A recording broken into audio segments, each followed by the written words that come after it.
They say revenge is a dish best served cold, but they forget to mention that the perfect vengeance is simply smiling as your enemies walk into a trap built by their own arrogance. For 15 years, my father believed he had crushed my future with a single snap of his fingers. He had no idea the woman walking into that funeral did not come to weep. I came to collect. Hello, dear listeners of Vivian Revenge Stories. Thank you so much for tuning in today. Unfortunately, YouTube has recently disabled monetization on our channel, leaving us completely without the budget to keep operating. If you find today's story engaging, please consider supporting us with just $1 by scanning the PayPal QR code on the screen or clicking the link in the description and pinned comment, so we can pay our hardworking team to survive and continue creating these stories for you. My name is Josephine Arnold.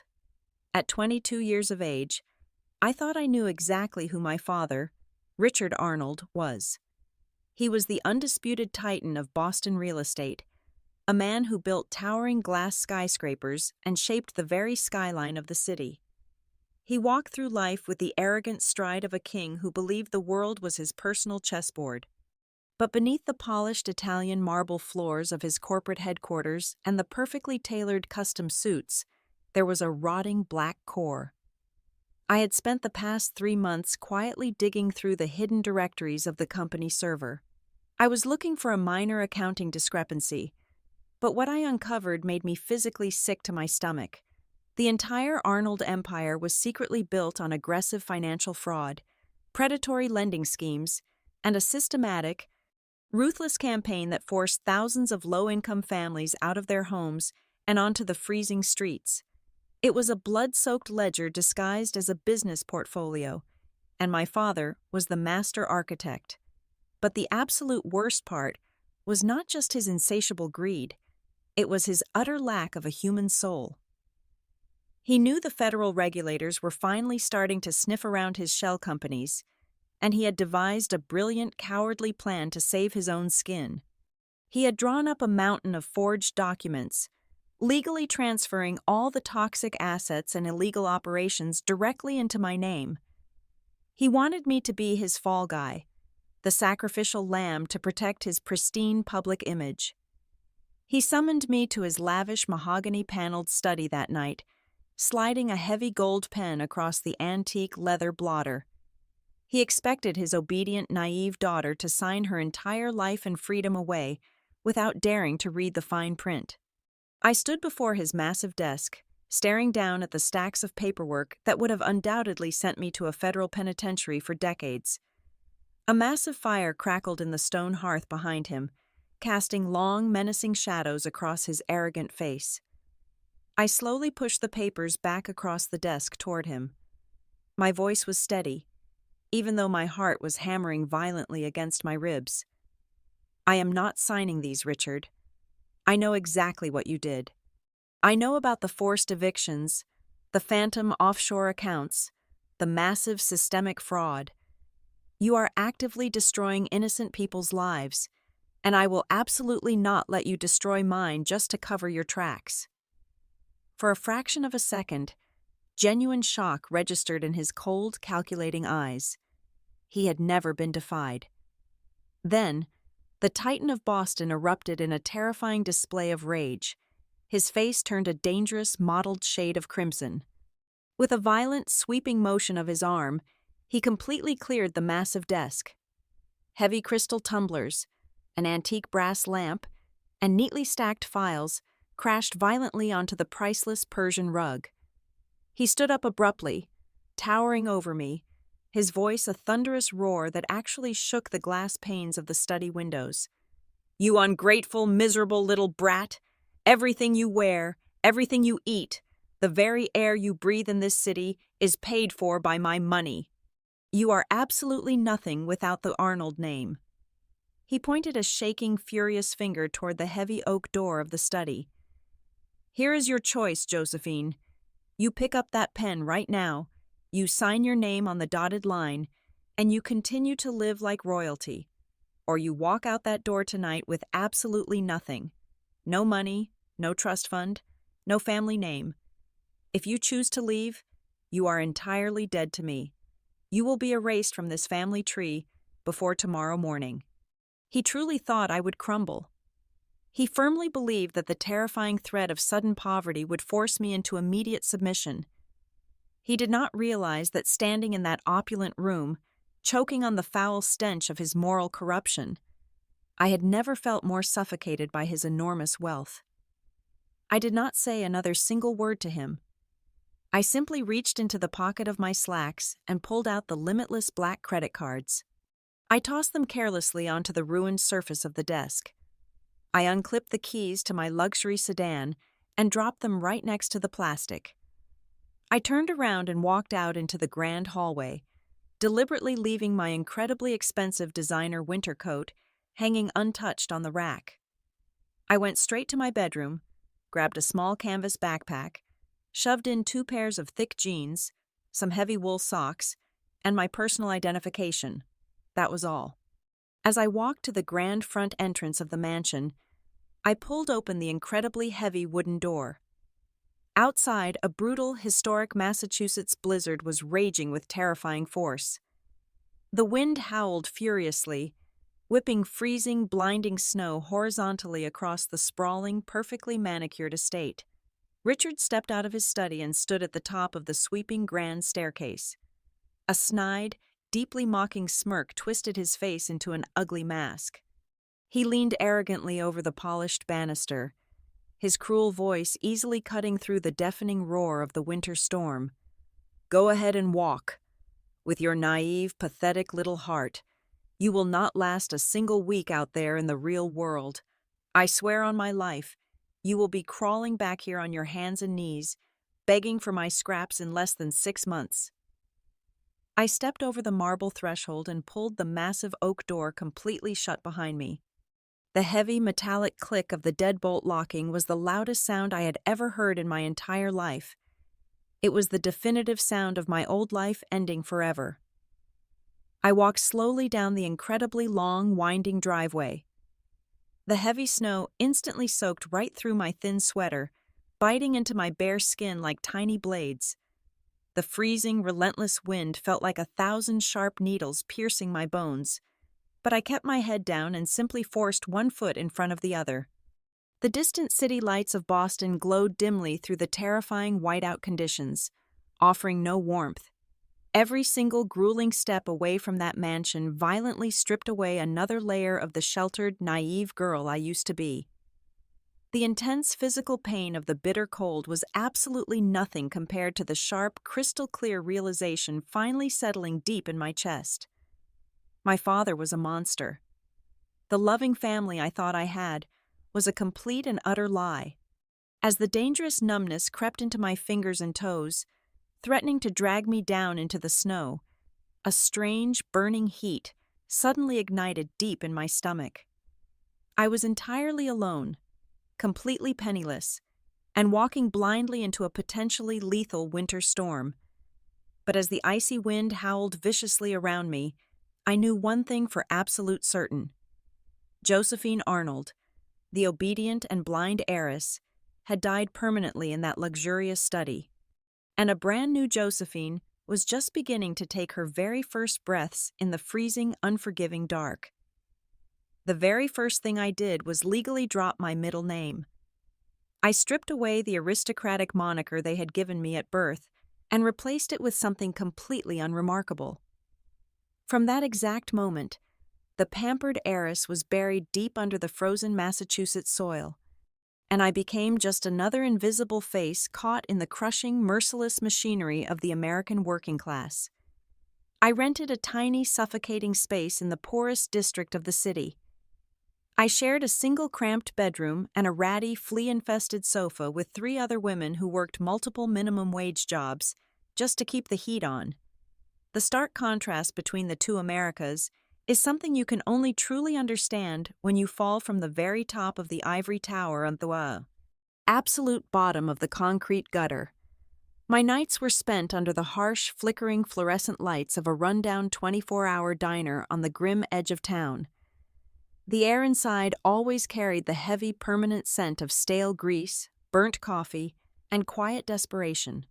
I completely traded the custom Italian silk of my past for a scratchy synthetic polyester uniform that never quite felt clean, no matter how hard I scrubbed it in the tiny bathroom sink. For 4 agonizing years, I worked the grueling graveyard shift, from 11 at night until 7 in the morning. I learned exactly what systemic poverty tasted like. It tasted like tap water meant to trick an empty stomach and the metallic tang of blood in your mouth when you bite your cheek to keep from crying out from pure, blinding physical exhaustion. Sometimes at 3 in the morning, men in expensive tailored suits would come into the diner after a late night of drinking. They looked exactly like my father's business associates.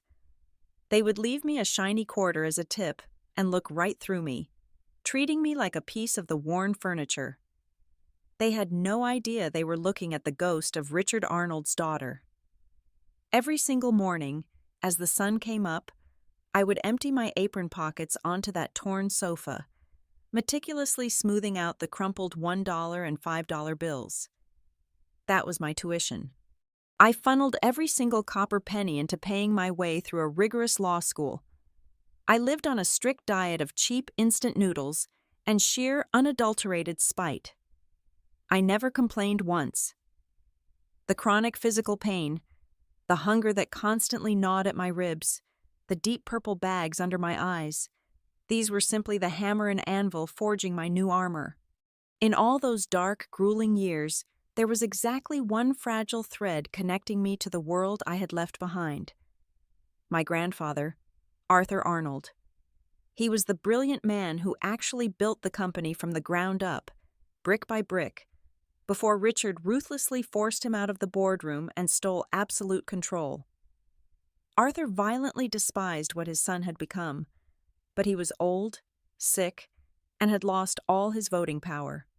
He could not protect me from the storm, but he made absolutely sure I did not freeze to death in it. Every few months, a battered package would arrive at the dingy post office box I rented under a fake name. Inside, there would always be a classic hardcover novel, a worn copy of Moby Dick or Great Expectations, and tucked carefully between the yellowing pages, I would find 3 crisp $100 bills. There were never any notes, no return address. Just a silent, steady beacon of solidarity from the only Arnold who still possessed a human soul. I used his hidden gifts to buy overpriced, used textbooks and pay for my expensive bar exam registration fees. I studied relentlessly, treating the law not as an academic pursuit, but as a lethal weapon I desperately needed to master. I graduated at the very top of my class, finishing in the upper 1% of my cohort. I walked across that stage with highest honors, foolishly believing my absolute academic perfection would be my golden ticket out of the gutter. I was entirely wrong. I sent out exactly 75 applications to the most prestigious law firms across the East Coast. With my impeccable transcripts, I should have been fighting off aggressive corporate recruiters. Instead, I received nothing but a deafening, terrifying silence. The few interviews I actually managed to secure ended abruptly the very moment the senior partners looked at my resume. Their faces would instantly drop into expressions of polite panic. One partner actually slid my resume back across the mahogany table and nervously cleared his throat. "We have been advised that hiring you would create an insurmountable conflict of interest for our largest real estate clients." It took me a full month to realize what was truly happening. Richard. My father had not forgotten his cruel promise. He had quietly used his massive network of corporate influence, his billionaire golfing buddies, and his immense financial leverage to blacklist me entirely. He had built a massive, invisible wall around my entire career, completely cutting off my oxygen, just waiting for me to suffocate and crawl back to his doorstep exactly like he swore I would. I sat alone on that ruined sofa, holding the final brutal rejection letter, and I finally understood the fundamental rules of the game. Corporate law firms were owned and controlled by men exactly like my father. The private sector was his absolute domain, and I could never beat him on his own turf. If I wanted to tear down his corrupt empire, I could not just be a corporate lawyer. I needed to become the very law itself. I calmly threw the stack of rejection letters into the trash can. I opened my cheap secondhand laptop and pivoted entirely away from the lucrative private sector. I began searching through obscure federal government databases, looking for a very specific type of hunting ground. I found a small, fiercely independent federal agency that operated deep in the shadows of the Justice Department. It was completely unknown at the time, chronically underfunded, and massively overworked. But it had absolute federal authority. It had the terrifying power of the state. I submitted my application the very next morning, absolute conviction burning fiercely in my veins. I was going to forge my own sword, and I was going to make sure the steel was sharp enough to cut through solid gold. 10 years is a very long time to spend sharpening a knife in the dark. I poured absolutely every ounce of my waking existence, every fragment of my relentless drive, into the control of Ethics and Asset Recovery Bureau. Within the secretive, highly classified corridors of Washington, we were simply known as CEAR. We were a strictly off-the-books, deeply buried federal agency armed with massive, terrifyingly broad, unilateral powers. We did not bother with press conferences or parading corrupt executives in handcuffs for the evening news cycle. We were the absolute financial black ops of the United States government. When a corrupt billionaire structured a massive shell corporation through 3 different international tax havens to hide their blood money, we were the ghosts who dismantled their entire life before they even realized they were under federal investigation. We had the legal authority to quietly freeze vast international assets, to bypass heavily encrypted servers, and to completely ruin a fraudulent dynasty with a single, devastating stroke of a pen. I rose through the ranks with a terrifying, singular focus that unnerved even my most hardened superiors. Within 10 years of joining the agency, I was officially appointed as a senior special agent. I possessed a very specific, deeply ingrained advantage. Because I was raised by a monster who manipulated the housing market, I knew exactly how corporate monsters thought. I understood the invisible zoning loopholes, the phantom contractor invoices, and the highly aggressive tax depreciation tricks better than anyone else in the federal government. My cold, calculated ability to dissect complex real estate schemes transformed me into the ultimate hidden blade of the agency. I was the silent executioner they deployed when a target was considered entirely untouchable by standard law enforcement. It was during a massive, multi-agency investigation dubbed Operation Blackwood that the trajectory of my entire life shifted permanently. We were targeting a highly sophisticated syndicate that was laundering hundreds of millions of dollars through luxury high-rise developments on the East Coast. I was brought into a secure, windowless briefing room to present the digital paper trail I had painstakingly uncovered. That was the exact moment I locked eyes with Elias Vanguard. Elias was a notoriously ruthless federal prosecutor. The Vanguard name carried the kind of old money, deep-rooted political weight that made state senators sit up straight and sweat.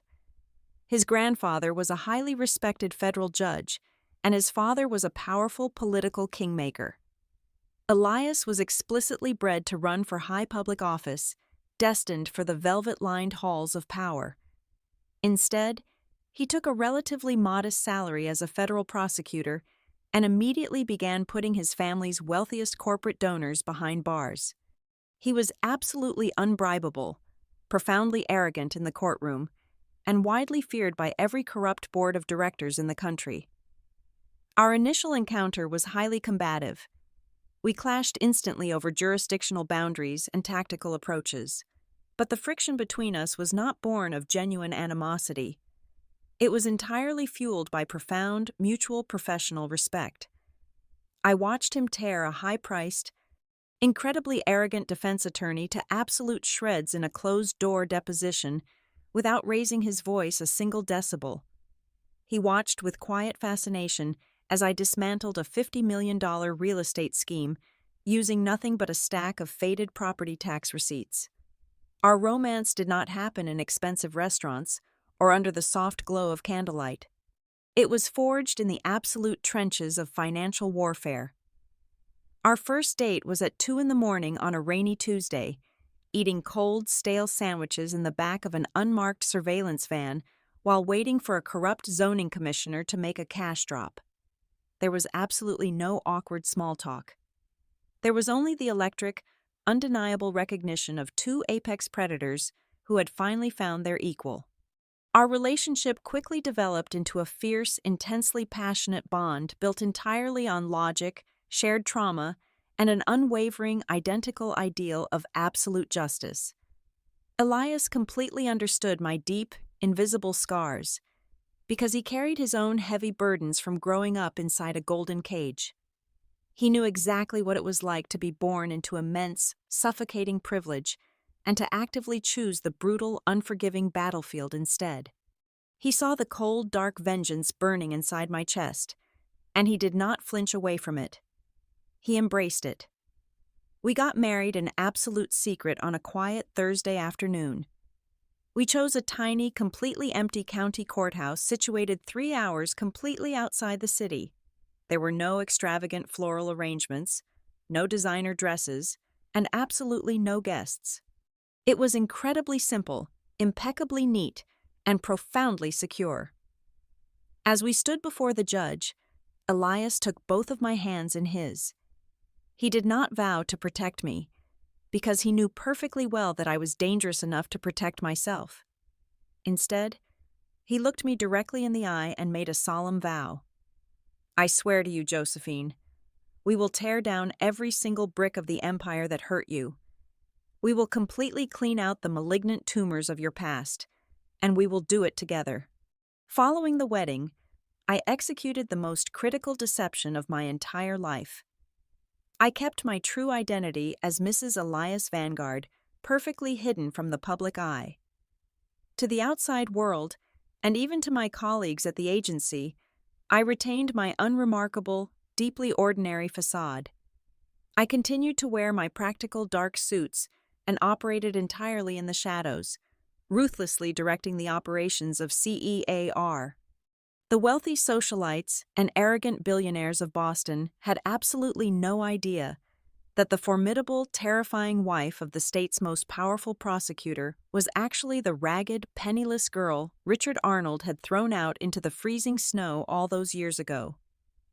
While Elias systematically climbed the political ladder, I continued my silent hunt. Every single night, inside the heavily secured walls of our home, I meticulously gathered every fragmented piece of evidence against the Arnold empire. Piece by piece, ledger by ledger, offshore account by offshore account, I spent countless hours deconstructing my father's entire legacy.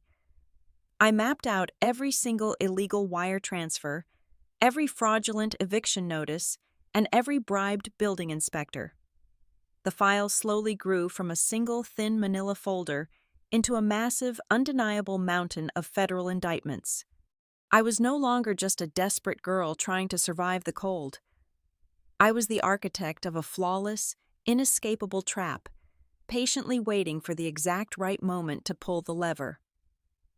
The encrypted message arrived on a secure line at exactly 6 in the morning on a Tuesday. It was not from my agency, but from an encrypted contact I had quietly maintained for over a decade. Arthur Arnold was dead. A sudden massive heart failure had taken him during the night. The only man who had anchored my humanity to that cursed family was permanently gone. I requested 48 hours of personal leave from my director, booked a standard commercial flight, and flew back to Massachusetts. I deliberately rented a perfectly ordinary mid-range 4-door sedan from the airport. I wore a simple, unbranded black dress that cost exactly $45 at a local department store. I wanted to look exactly like the defeated, impoverished ghost they all fully expected to see. The funeral was held at the most exclusive, outrageously expensive memorial hall in downtown Boston. As I walked up the sweeping granite steps, the sheer, suffocating weight of the upper class immediately pressed down on my chest. The air inside the grand foyer was thick, almost unbreathable. choked with the cloying scent of thousands of imported white orchids and the sharp sting of expensive designer perfumes. It was not a place of genuine mourning. It was a highly orchestrated networking event for the corporate elite, dressed up in mourning black. The very moment I stepped through the heavy mahogany double doors, the ambient hum of polite conversation noticeably faltered. Heads turned abruptly. Eyes darted. A visible ripple of hushed whispers quickly spread through the cavernous room like a highly contagious virus. I could practically hear the venomous gears turning in the minds of my extended relatives. Aunts who had completely ignored my existence for 15 years, cousins who lived luxuriously off the trust funds my father manipulated. They all stared at me with a sickening mixture of morbid curiosity and profound, condescending pity. They looked at my plain dress, my lack of expensive jewelry, and my absolute solitude. In their shallow, money-obsessed minds, they had already written my tragic ending. They were absolutely convinced I was exactly what Richard had predicted, a total failure, completely destitute, crawling back to the Golden Gates to beg for a microscopic fraction of the inheritance. I ignored the burning stairs and kept my eyes fixed straight ahead, walking slowly toward the front of the massive hall. Richard Arnold stood holding court near the ornate, solid bronze casket. The years had physically aged him, painting harsh, deep gray streaks into his hair and carving cruel, bitter lines around his mouth. But his fundamental arrogance had only grown sharper, more fiercely concentrated. He was not grieving his father. He was reveling in his absolute, undisputed ascension to the throne. He was entirely surrounded by a thick, sycophantic wall of expensive private security contractors and wealthy business partners who were practically falling over themselves to offer him their fake, polished condolences. As I approached the viewing area, Richard finally turned his head. His cold, calculating eyes swept over me for exactly 1 second. There was absolutely no anger, no surprise, not even a tiny flicker of recognition. He simply looked completely through me, exactly as if I were a piece of translucent glass or a minor, insignificant stain on the pristine carpet. It was the ultimate display of absolute contempt. He was silently broadcasting to the entire room that I was so insignificant, so completely beneath his towering stature, that I did not even warrant a single ounce of his legendary rage. He casually turned his back to me and continued swirling a glass of sparkling water, nodding to a local politician. I stepped up to the edge of the velvet rope and looked down into the silk-lined casket. Seeing my grandfather's pale, deeply lined face finally broke the iron walls I had built around my heart. A single silent tear slipped down my cheek. I reached into my small, worn handbag and pulled out the deeply creased, yellowing paperback copy of Great Expectations he had sent me during my darkest winter. I gently rested my hand against the cold bronze edge of the casket, my thumb tracing the worn spine of the book. In the overwhelming, oppressive silence of my own mind, I made him a final, unbreakable promise. The sickening, rotten empire that had broken his heart and corrupted his legacy was going to be completely sterilized, and the operation was going to happen today. Before I could step away from the podium, I felt a gentle, deliberate pressure on my elbow. I turned to see an incredibly old, frail man with a neatly trimmed silver mustache. I recognized him instantly from my childhood. He was Thomas Sterling, the most senior, trusted legal counsel of the Arnold family, and the absolute only lawyer Richard had never been able to completely buy or intimidate. Thomas gave me a deeply knowing, incredibly sad look. He did not say a single word of greeting. Instead, he subtly guided me away from the prying eyes of the crowd, maneuvering us into a quiet, shadowed alcove near the side exit. He reached inside his perfectly tailored suit jacket and pulled out a thick, heavy manila envelope. The flap was securely sealed with thick red wax, stamped firmly with my grandfather's personal signet ring. Thomas pressed the heavy package firmly into my hands, his voice dropping to an urgent, raspy whisper. He instructed me to guard this with my life and to place it exclusively into your hands the exact moment he passed away. Do not open it until the reading. The board is set, Josephine. He knew you would understand exactly how to play the final move. With a brief, highly respectful nod, the old lawyer slipped back into the bustling crowd, leaving me standing entirely alone in the shadows. The heavy envelope burned fiercely against my palms, a silent declaration of war from beyond the grave, signaling that a massive, earth-shattering legal secret was finally about to be dragged into the unforgiving light. The solemnity of the memorial service quickly dissolved into a lavish reception held in the adjoining grand ballroom. It was a grotesque display of wealth, featuring towering champagne pyramids and silver platters of imported caviar.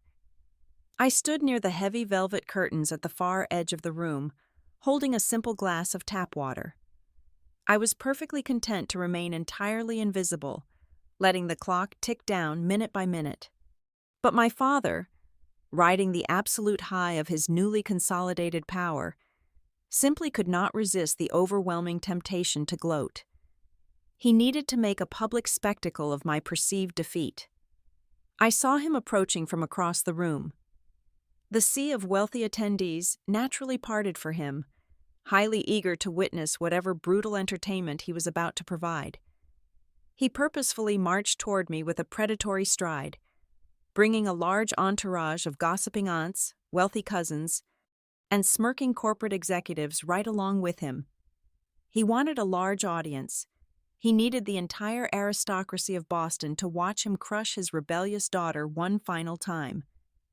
The ambient noise of the ballroom rapidly died down, replaced by a thick, suffocating silence as the crowd formed a tight, eager circle around us.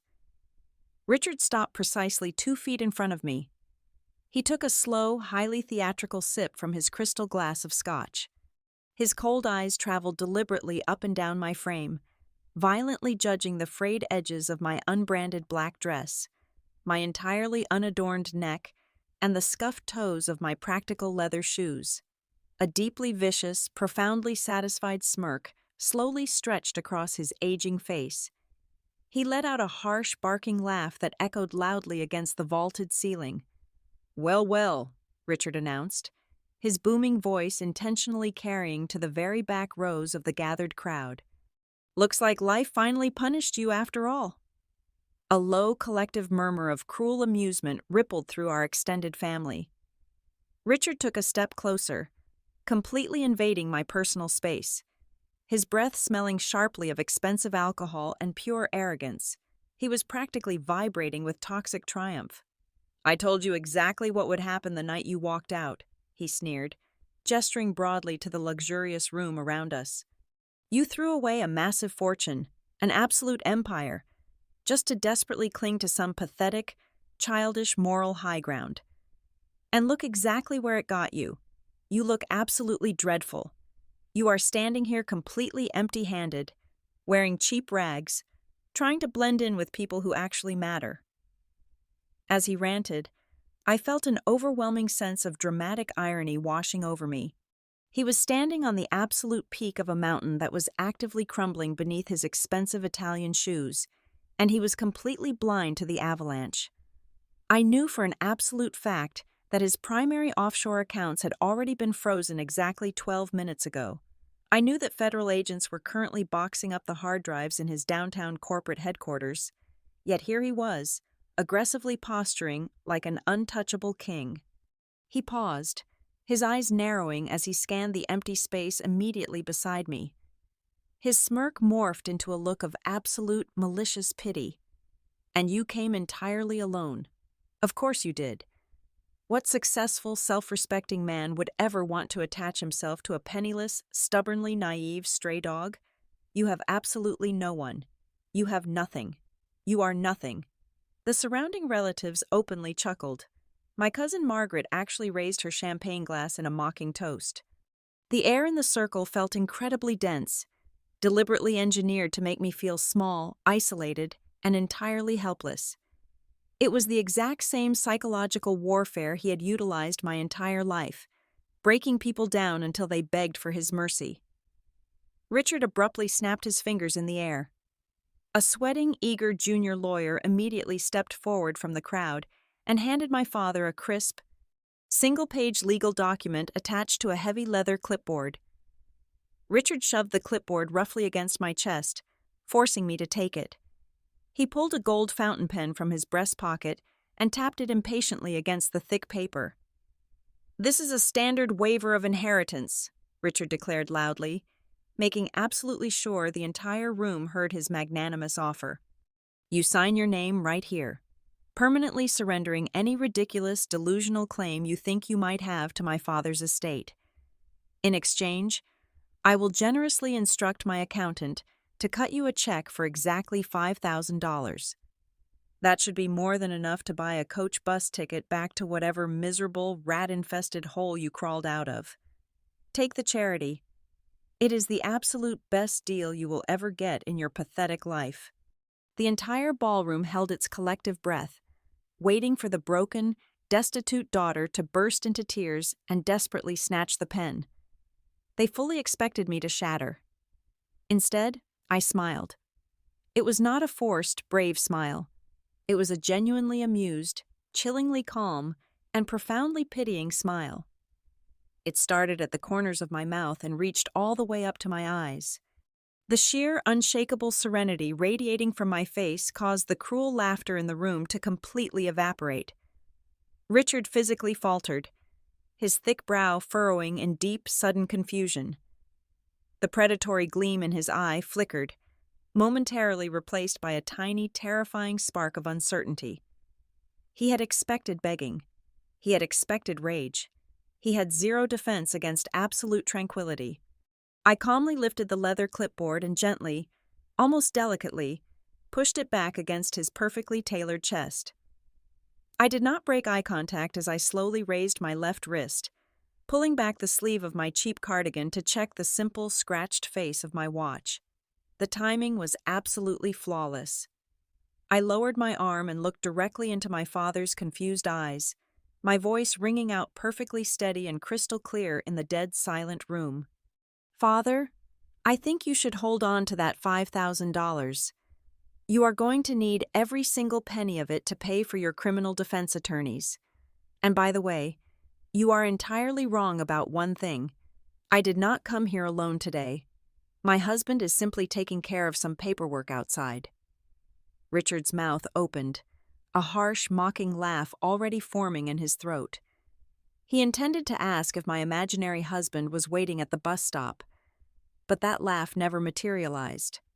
Before a single sound could escape his lips, the massive, heavy oak double doors of the grand ballroom were violently thrust open. The deafening crash echoed like a gunshot through the silent room. A perfectly coordinated flood of federal agents poured into the luxurious space. They moved with terrifying, calculated precision. There were at least 30 of them, wearing dark tactical windbreakers with the bright yellow letters of the FBI, and the deeply classified insignia of CEAR stamped boldly across their backs. They immediately secured every single exit, their heavy combat boots completely drowning out the soft classical music that had been playing in the background. The aristocratic crowd, men and women who firmly believed their massive wealth made them entirely untouchable, instantly shrank back in absolute terror. They practically climbed over each other to get out of the way. Leading the tactical team was a man who commanded the room effortlessly. Elias Vanguard. He was no longer just a federal prosecutor. He was now the reigning state attorney general, an undisputed heavyweight of the justice system, and the most feared man by every corrupt corporate board in the country. He looked absolutely magnificent, dressed in a sharp, dark charcoal suit that radiated immense authority. Elias did not even glance at the panicked billionaires scattering like frightened insects. He walked directly through the parted sea of the elite, his eyes locked solely on me. He stepped right into the tight, suffocating circle Richard had formed. Completely ignoring my father, Elias stepped up to me, raised his hand, and gently kissed my forehead. The absolute tenderness of that single quiet gesture stood in stark, jarring contrast to the federal raid unfolding around us. Then, Elias slowly turned his head to look at my father.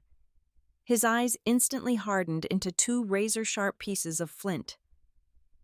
Good afternoon, Mr. Arnold, Elias said, his voice entirely devoid of any warmth, carrying a lethal, absolute calm. I am Elias Vanguard. I am Josephine's husband. I am also the man who personally signed the federal order to completely freeze your entire portfolio, every single one of your offshore accounts, and all your domestic assets exactly 15 minutes ago. The heavy crystal tumbler slipped directly out of Richard's trembling fingers.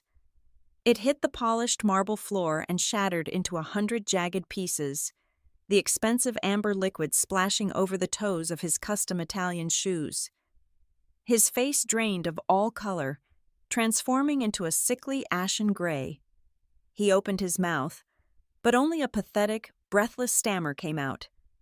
His absolute control was entirely vaporized in the span of 30 seconds. "But that is impossible," Richard finally choked out, his eyes darting frantically around the room at the agents securing his business partners. "You have absolutely no jurisdiction here.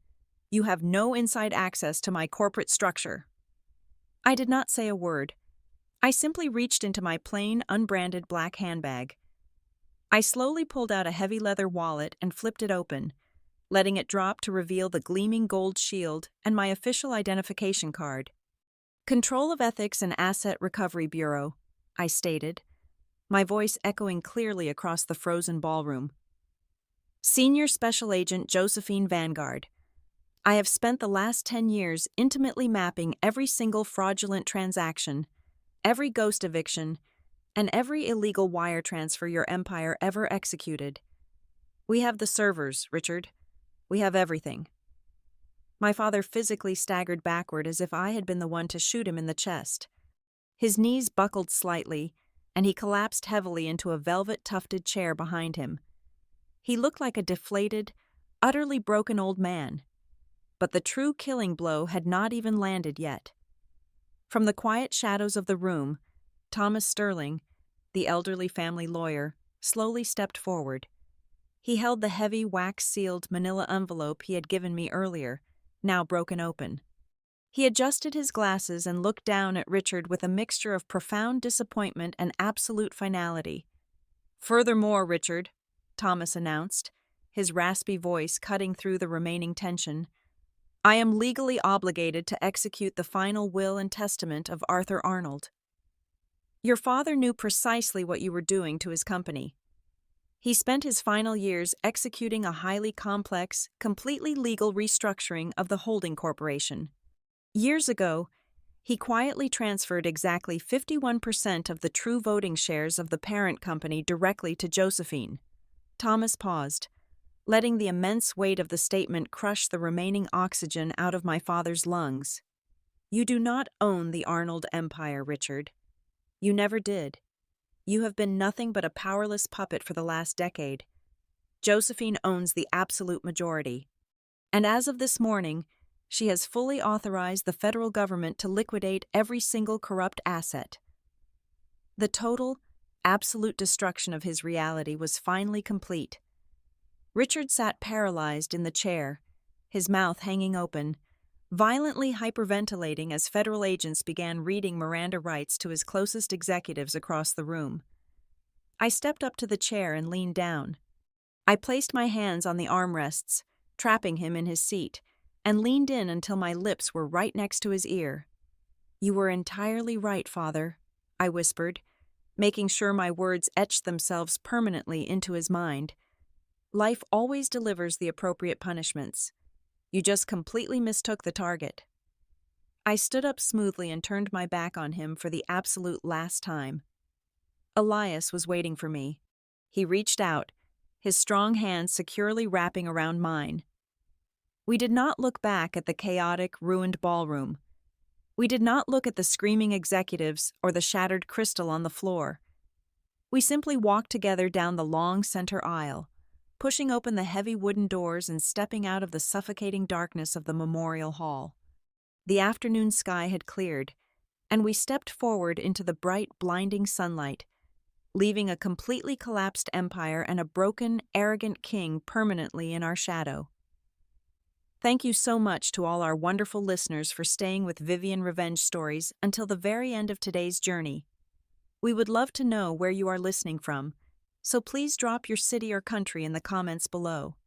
If you found today's story satisfying and entertaining, please consider helping us out.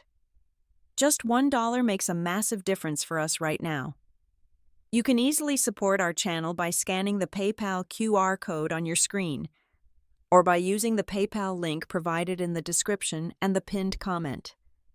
Your incredible generosity allows us to pay our hardworking team, helps them feed their families, and ensures we can keep creating these high-quality stories for you every single week. Thank you again, and have a beautiful day.